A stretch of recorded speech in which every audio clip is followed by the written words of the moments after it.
Bienvenue sur le podcast Liberté libérale. Je suis Aurélie, psychologue entrepreneur.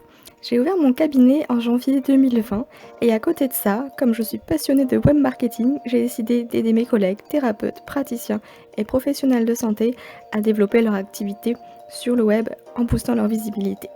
Ce podcast abordera donc les thématiques du référencement et du web marketing afin que vous puissiez vivre sereinement de votre activité. Je vous souhaite une bonne écoute. Bonjour à tous et bienvenue dans l'épisode 7 du podcast Liberté libérale. Alors oui, surprise, il y en a encore un avant la fin de l'année. Je me suis juste un petit peu emmêlé les pinceaux dans l'épisode précédent parce que si vous voulez tout savoir, j'ai enregistré, du coup là c'est le 3e épisode que j'enregistre d'affilée pour avoir de l'avance, voilà, organisation, productivité. Donc je me suis un petit peu emmêlé les pinceaux, donc voilà, ce sera le dernier épisode de podcast de l'année 2020. Et on va démarrer tout de suite. Donc le sujet du jour, c'est le syndrome de l'imposteur. Quel vaste sujet, n'est-ce pas? Alors je ne sais pas si vous êtes familier avec ce syndrome, avec ce terme ou non. En tout cas, moi j'ai entendu le syndrome de l'imposteur à partir du moment où j'ai commencé à entrer dans l'entrepreneuriat, avant du coup l'ouverture de mon cabinet libéral, car j'ai commencé en entrepreneuriat en étant community manager. Donc voilà, j'ai après changé un petit peu. Mais du coup, c'est à partir de là que j'ai compris ce que c'était et que je l'ai carrément vécu. Et même en tant que psychologue, je ressens encore ce syndrome de l'imposteur, et c'est vrai que même s'il est connu dans le monde du web entrepreneuriat, au niveau des professionnels de santé, psychologues, diététiciens, ostéopathes, hypnothérapeutes, etc., eh bien il existe également, mais on n'en parle pas, ou peu. Et c'est vrai que j'avais envie d'en parler, de démystifier un peu tout ça et de vous dire qu'en fait, vous n'êtes pas seul et non, ne l'écoutez pas, ce fichu syndrome, vous êtes capable de le dépasser. Donc voilà, c'était un petit peu le message de ce podcast. Donc c'est plutôt un beau message en cette fin d'année, je trouve. Donc on va en parler un petit peu. Et avant que j'oublie, je voulais vous parler de mon groupe Facebook qui est dédié justement aux entrepreneurs en profession libérale, enfin voilà, qui sont installés en libéral. Donc si vous êtes un professionnel de santé, que vous êtes installé en libéral et que vous souhaitez des conseils en termes de visibilité, de référencement, etc., n'hésitez pas à rejoindre le groupe Facebook. Du coup, je vous mettrai le lien dans les notes de l'épisode. C'est gratuit, j'essaie de faire des lives 2 fois par mois, je vous relais mes articles, je vous donne des conseils, etc. Donc voilà. C'est une belle communauté, on est déjà plus de 400 sur ce groupe, donc je serai ravie de vous y accueillir également. Alors commençons, entrons dans le vif du sujet, qu'est-ce que le syndrome de l'imposteur ? Donc il est aussi appelé syndrome de l'autodidacte et c'est un sentiment de doute perpétuel quant à nos compétences et notre mérite. C'est un syndrome qui est lié au contexte professionnel, bien qu'il y a aussi le contexte personnel qui peut être touché. Et donc la personne qui en souffre a l'impression, comme son nom l'indique, d'être un imposteur. Elle pense ne pas mériter sa place et doute de ses propres compétences. C'est un mal-être constant qui génère du stress, puisque la personne, elle pense qu'elle peut être démasquée à tout moment, et on se dit, mais ils vont découvrir qu'en fait je ne sais rien, que je suis nulle, que je suis pas compétente, que j'ai aucune valeur, etc., etc. Et du coup, on imagine un petit peu tous les jours avoir ce sentiment de mais s'ils découvrent en fait qui je suis réellement, je vais me faire virer, je vais perdre tous mes patients, etc. Enfin, c'est pas très cool comme sentiment associé à ce syndrome de l'imposteur. Et du coup, bien sûr qu'il existe des pistes, des exercices pour vaincre ce syndrome de l'imposteur, et ça je vais l'évoquer à la fin du podcast pour vous aider à le dépasser. Mais avant cela, j'aimerais vous parler de mon expérience très personnelle avec ce syndrome de l'imposteur en tant que psychologue. Donc après 5 années d'études en fac de psycho à Strasbourg, j'avais mon diplôme en poche. J'avais la sensation de n'avoir rien appris. C'est comme si pendant 5 ans, on nous avait appris une certaine manière de penser. Mais sans aucun outil. Je ne pensais pas être capable d'aider les autres. Ok, je savais des choses, mais maintenant, qu'est-ce qu'on fait concrètement ? Alors là, la partie théorique, c'est bon à lier, mais alors la partie pratique, waouh, c'est le flou total. Et j'ai gardé ce sentiment en moi, car je pensais être la seule en fait, à être aussi perdue. Et je pensais que ça venait de moi. Et j'avais peur carrément qu'on me retire mon diplôme, et j'attribuais mon obtention de diplôme par un coup de chance. Alors effectivement, un coup de chance pendant 5 ans, quand même, c'est une sacrée chance, mais c'est exactement ça. Quand on souffre de ce syndrome de l'imposteur, on a l'impression d'être là où on est par coup de chance. Qu'en fait les autres ne se sont pas rendus réellement compte de nos capacités, de nos compétences, et qu'en fait on ne devrait pas être à cette place-là, on ne devrait pas avoir ce diplôme, etc. etc. Donc du coup, moi j'ai gardé tout ça avec moi pendant des années en pensant que j'étais la seule, alors que tous mes collègues, eux, ils avaient super bien apprivoisé le marché du travail, etc. Bref. Donc du coup, je l'ai gardé jusqu'au jour où j'ai compris, et j'ai découvert ce syndrome, et je me suis dit, mais c'est complètement moi. Et en fait, je me suis rendu compte que j'étais pas la seule. Mais pour s'en rendre compte, faut en parler, faut oser le dire, et en parler avec ses pairs pour se soutenir, etc. Bref. Donc du coup, je vais même aller plus loin. J'avais tellement peur d'être démasquée et de pas savoir comment faire que je préférais travailler dans un service pas très cool, un service d'oncologie et de soins palliatifs. Et tenez-vous bien, je me disais que si jamais je faisais une connerie, ce serait moins grave. Ouais. C'est pas cool à dire, mais c'est vraiment ce que je pensais. Et voilà, rien qu'en vous disant ça, oui, j'ai un peu peur de vos retours. Donc ne me jugez pas, s'il vous plaît. Ah bon, c'est dit. Donc après des mois, des années de galère pour trouver un job stable en tant que psy, c'est-à-dire un CDI, j'ai abandonné complètement cette voie, en me disant que de toute façon c'était pas fait pour moi. Parce que j'ai enchaîné des petites missions, des CDD, etc. au détriment de mes vacances. Donc clairement, il fallait que ça cesse à un moment donné, donc j'ai posé le stop. Et je me suis dit, c'est trop lourd comme responsabilité, je peux pas. J'ai pas les épaules pour ça, donc je laisse tomber la psycho. Donc je me suis tournée vers un autre projet, celui de devenir assistante manager d'un magasin de prêt-à-porter. C'est le magasin dans lequel j'ai commencé en tant que job étudiant et que j'ai terminé en job alimentaire, mais bon. Je me suis dit, il fallait quand même un projet, il fallait avancer. Donc j'ai passé l'entretien et j'ai pas été retenue car, tenez-vous bien, on m'a dit que j'étais trop humaine. J'étais trop humaine. Ouais. Et là où je me suis dit, mais normalement, c'est une qualité, sauf que dans la bouche de ce monsieur, ça sonnait comme un reproche. Et c'est à ce moment-là que j'ai réfléchi et que je me suis dit qu'en fait, la psychologie, c'est pas si mal. Pourquoi pas? Tous mes proches pensaient d'ailleurs que la psychologie, c'était fait pour moi. Il y avait que moi qui doutais de moi, tout simplement. Et alors là où tout a basculé, c'est que en 2017, j'ai déménagé à l'autre bout de la France. Et j'ai trouvé un CDI 35 heures en tant que psychologue. Et cette expérience, elle m'a permis de prendre énormément confiance en moi.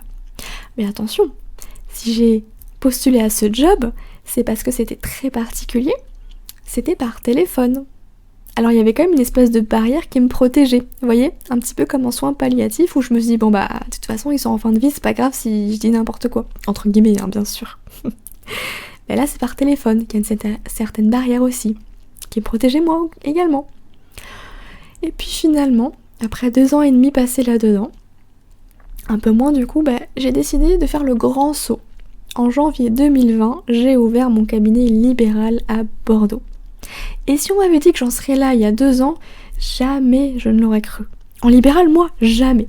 Je suis trop frileuse, je disais à tout le monde. Et tout ça pour dire que oui, même avec un diplôme en poche, même avec 5 ans d'études derrière soi, on peut douter de soi. On peut douter de ses compétences. Et si vous aussi, là, qui m'écoutez, vous êtes professionnel de santé ou d'ailleurs avec un tout autre diplôme, vous doutez de vous, sachez que vous n'êtes pas seul. Vous n'êtes pas seul, alors venez en discuter dans le groupe Facebook, qu'on dépasse ce syndrome de l'imposteur, qu'on le mette au placard et qu'on assume enfin qui on est, nos valeurs, et que nos études, elles ont un poids. Bien sûr, on a passé 5 ans d'études, bien sûr, on a obtenu notre diplôme, on n'est pas sans rien, même si on a l'impression d'être à nu. Voilà ce que j'avais envie de vous transmettre à propos de ce syndrome de l'imposteur. Alors maintenant, quelle solution pour y faire face? Alors il existe plusieurs exercices pour dépasser, vaincre ce syndrome de l'imposteur, même si le plus efficace, ça reste l'expérience. Je vais pas vous mentir, il faut se lancer. Il faut dépasser sa peur, il faut sortir de sa zone de confort pour se rendre compte qu'en fait, c'est pas si terrible que ça, qu'on arrive tout à fait à y faire face. Bien sûr qu'on sait pas tout, on peut pas être à l'aise dans toutes les situations, mais c'est normal, on est un être humain, on peut pas aider tout le monde. Mais c'est là aussi où ça va être intéressant de se dire, tiens, telle problématique, je suis plus à l'aise alors que telle autre, c'est pas du tout pour moi. Ça va vous permettre aussi de savoir avec quelle problématique, avec quelle personne vous voulez travailler. Donc l'expérience, c'est le meilleur moyen de vaincre votre syndrome de l'imposteur. Mais je vais vous donner quand même d'autres astuces, d'autres petits exercices à faire avant que vous lâchiez tout et que vous vous mettiez en libéral. Donc déjà dans un premier temps, je vous invite à faire la liste de votre compétence. Parce que l'être humain a tendance à se concentrer sur le négatif, sur ce qui ne va pas, sur ce qui manque. C'est le fameux biais de négativité. Donc il va falloir rééduquer votre cerveau pour contrebalancer ce biais et voir qu'en fait, il y a autant, voire plus, de positif que de négatif. C'est juste qu'en général, le négatif, il passe plus dans la balance émotionnelle. Donc je vous propose de faire la liste de vos compétences, de vos réussites et de vos qualités. Ça vous permettra d'avoir un regard plus objectif sur vous-même afin de prendre conscience de vos qualités. Et puis n'hésitez pas à demander de l'aide autour de vous, quand en général c'est un peu plus compliqué de lister ses propres qualités, compétences, que si c'est quelqu'un d'autre qui les liste pour nous, entre guillemets. Deuxième chose, formez-vous. Si vous avez l'impression de manquer d'outils, formez-vous pour combler vos lacunes. Si vous pensez avoir des lacunes sur certains domaines, choisissez des formations spécifiques. C'est un excellent moyen de reprendre confiance en ses capacités. Alors si vous n'avez pas le budget pour des formations, lisez des articles, regardez des vidéos, assistez à des conférences, etc. Et je peux vous dire que Instagram regorge de psychologues hyper compétents qui partagent leurs connaissances, leurs réflexions. Et ça permet aussi de nourrir notre propre réflexion sur nous-mêmes, sur notre pratique, etc. Donc je vous encourage vraiment à suivre des personnes inspirantes, que vous qualifiez comme à un niveau supérieur au vôtre, voyez, ça va un peu comme des mentors. Alors le but c'est pas que ça vous démoralise, au contraire, mais que ça vous permette de vous tirer vers le haut, de vous dire ah ouais mais ça j'avais pas vu ça comme ça, du coup c'est intéressant, je vais pouvoir réfléchir à cette question ou simplement échanger avec eux. Travaillez aussi sur vos pensées. Est-ce que vous saviez qu'on a environ 60 000 pensées par jour ? Et sur ces 60 000 pensées, il y en a 48 000 qui sont négatives. C'est plus de 95% de nos pensées qui sont identiques à celles de la veille. Vous imaginez ? C'est énorme. Donc forcément, si vous êtes dans une boucle négative, ça va pas s'arranger du jour au lendemain comme ça, comme par magie. Il faut les travailler. Donc prêtez attention à votre discours intérieur et à chaque pensée négative. Vous allez pouvoir la transformer en pensée positive. Par exemple, si vous avez l'habitude de vous dire « Ah mais je suis nulle, je suis vraiment nulle », qu'est-ce que vous pouvez vous dire ? Je fais de mon mieux chaque jour, je fais de mon mieux. Ça c'est positif, voyez ? Et ça correspond à votre moment, à votre état d'esprit du moment. Vous n'allez pas vous dire « je suis super, je suis expert, etc. » Non, vous n'allez même pas y croire. Donc choisissez une pensée à laquelle vous pouvez croire, mais qui a quand même une connotation bien plus positive que « je suis nulle » quoi. C'est une véritable rééducation du cerveau, donc avec de la patience et de l'entraînement, vous verrez que ce processus il va devenir de plus en plus facile jusqu'à devenir, qui sait, automatique. Ensuite, dernière chose, ne vous comparez pas aux autres. Arrêtez de vous comparer. Déjà, on est tous différents, on avance chacun à son rythme et c'est totalement incohérent de lancer son cabinet et de se comparer à votre collègue qui, elle a 5 ans d'expérience derrière elle.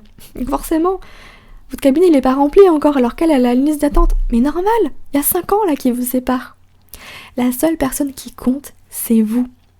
Apprenez à être bienveillant avec vous-même. Si la comparaison vous aide à vous motiver pour atteindre vos objectifs, ok.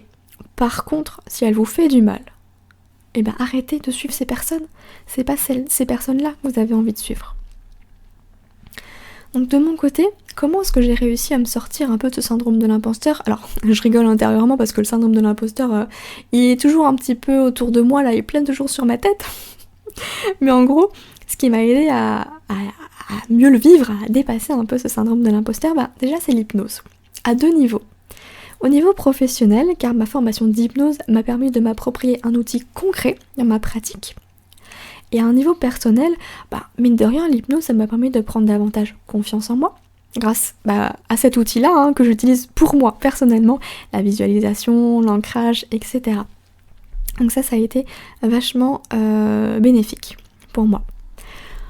Donc vraiment, si vous aussi, vous avez l'impression d'être nul, de pas être compétent, d'avoir rien à apporter, vous avez peur d'être démasqué, stop. Vous n'avez même pas besoin de diplôme pour vous dire que vous êtes compétent en fait. Mais c'est pour vous dire que le syndrome de l'imposteur, il arrive à un niveau quand même où même des gens diplômés après 5 ans d'études, ils peuvent en souffrir aussi. Donc parlez-en, venez nous rejoindre dans ce fameux groupe Facebook pour qu'on puisse justement vous aider à le dépasser. Et à partir du moment où on en parle, mais qu'est-ce que ça fait du bien en fait. Ça fait du bien de découvrir qu'on n'est pas tout seul et que oui, on en souffre tous, presque tous. Donc venez en parler dans ce fameux groupe Facebook, vous retrouverez le lien dans les notes de l'épisode. Et puis comme d'habitude, je reste disponible si vous avez envie qu'on en parle, rien que vous et moi, m'envoyez un petit message par mail, sur les réseaux sociaux ou autre, je serais ravie. Quand j'ai écrit cet article, j'ai eu énormément de retours en fait, de personnes qui m'ont dit mais merci quoi. Merci d'avoir mis un mot sur ce que je ressens. Merci d'avoir permis de comprendre tout ce qui se passe en moi.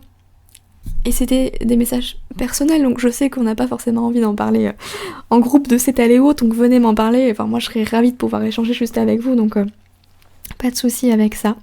Puis j'espère vraiment que ça vous permettra de voir les choses différemment, de prendre davantage confiance en vous.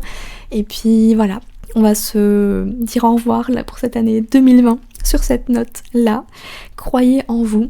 Vous avez en vous toutes les ressources nécessaires pour y arriver. Vous êtes compétent, vous êtes assez, vous avez de la valeur à apporter, donc n'en doutez pas.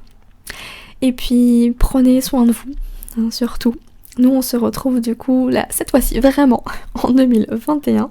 Et puis écoutez, laissez une petite note au podcast si vous voulez lui donner un petit coup de pouce. Et je vous dis à bientôt.